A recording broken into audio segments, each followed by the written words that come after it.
This is R Shiva Kumar and you're watching webindia123.com.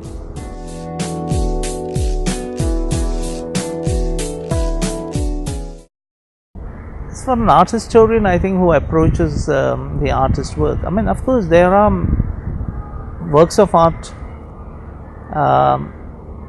or some works of art always move him a little more than other works of art. But an art historian's job is not about not to speak about those works that move him alone. Art historian's job is to place the artist in a larger context and try to see where he stands in terms of the context, what are the implications of his work in terms of the context. So an art historian has to, in a sense, transcend his likes and dislikes, I mean, which is something he may not be able to do altogether, but he wouldn't want to give a free rein to that. But he also has to think more logically. He has to think in terms of the historical context in which the artist has worked and the historical context in which he is looking at the work of art. So he has to take all these things into consideration.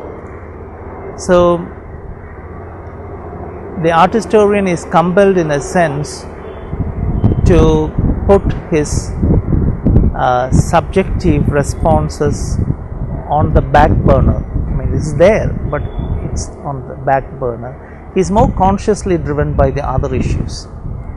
His own sensibilities, his own kind of responses will be somewhere behind, and it will be better if he is not too overtly pushed by those things, but because he is trying to communicate to other people, and so he wants to talk in terms of things that he can share with other people. He wants to talk in terms of things that situations, context, which is kind of known and shareable in some sense, quantifiable in some sense.